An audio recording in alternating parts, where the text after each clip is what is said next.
sander. We don't have any power here. I bring my tool in, but it's fine. We're just gonna demo. Still dusty. I won't.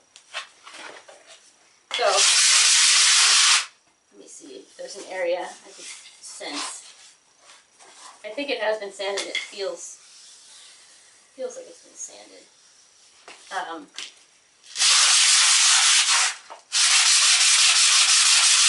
As you can see, there's kind of a scratching.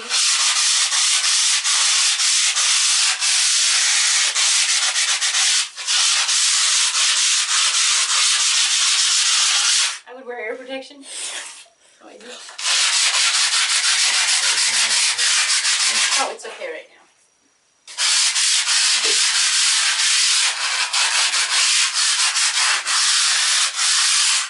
So that's like the effect all over the floor, that white scratched. And just a little bit of oil takes that away. Sorry if I'm getting sand in my face.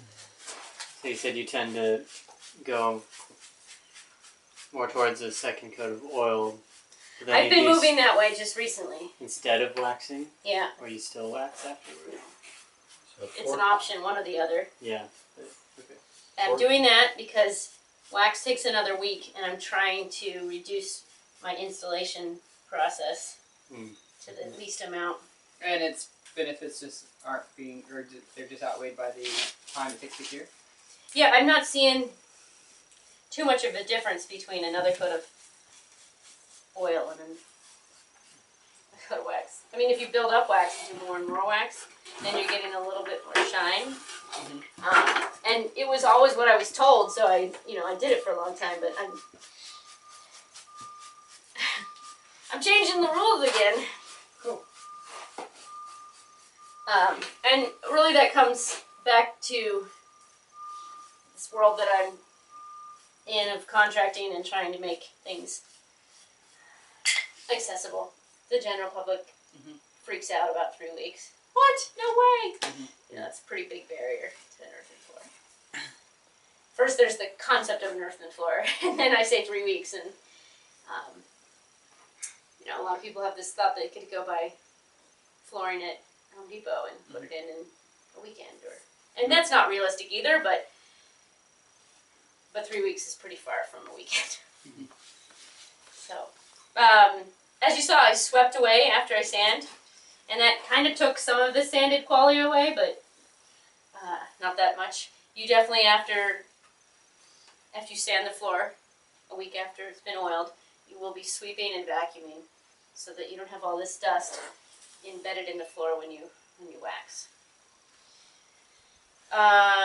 Okay, so I will put, it's going to be a little stinky. I'm just going to put oil in this crack because I want to make sure it's got oil on both sides of its canyon walls before I fill it with filler. And it doesn't seem to me that they have been sweeping and mopping this floor, but a good sweep and regular mopping when you use oil-based soap brings things back to this kind of rich color. This has definitely been a garden shed or whatever. And that's fine too, but you could bring it back to life by keeping its regular maintenance. Yeah, I had a couple of plaster parties, and a lot of plaster was dropped on these. Dirty plasters. It didn't have doors and windows for a long time too.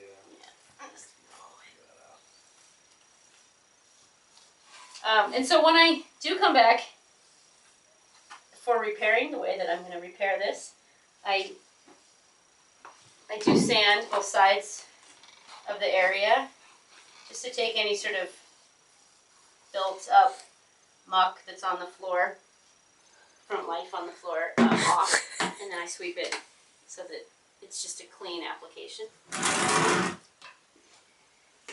And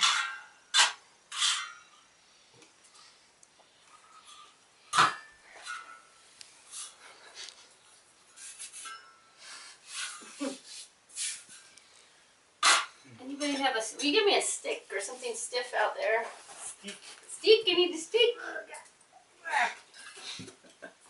Is this a good stick? Good job. Good work.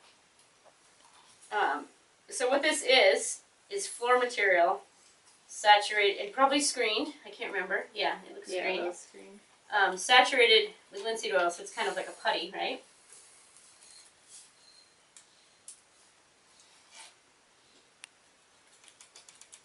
I'll just mention real quick about that. Yeah. It was interesting. We did this earlier this year, and when we went to get the clay, it was wet, and so we couldn't stick it. So we actually baked it in the oven. This clay? Yeah. We baked it, and then we screened it through really fine screen after that, and then made the mix. And it actually turned out really well, I thought. How did you decide to bake it? Because it was difficult to sift Okay. to make it smaller aggregate. How long did you have? What temperature?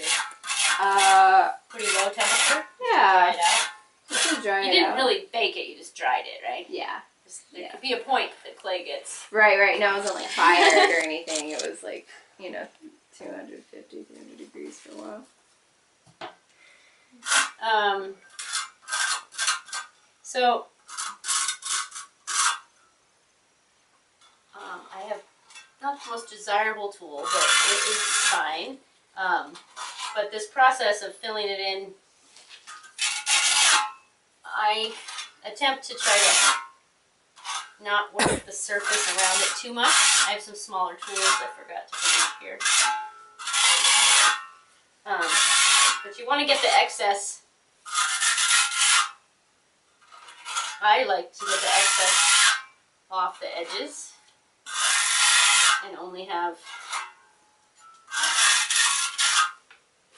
stuff in the crack.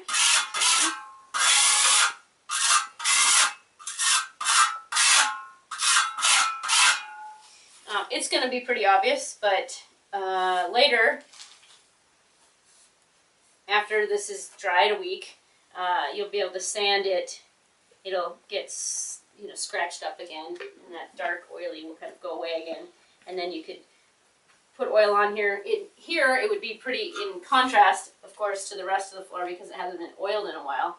So the best thing would be to wait to sand this until you've done all of them, and then sweep and vacuum the whole room somewhere in there, so that when you come back to sand it, you could put oil over the whole surface, just because it'll just bring it all back to life. That would be my ideal.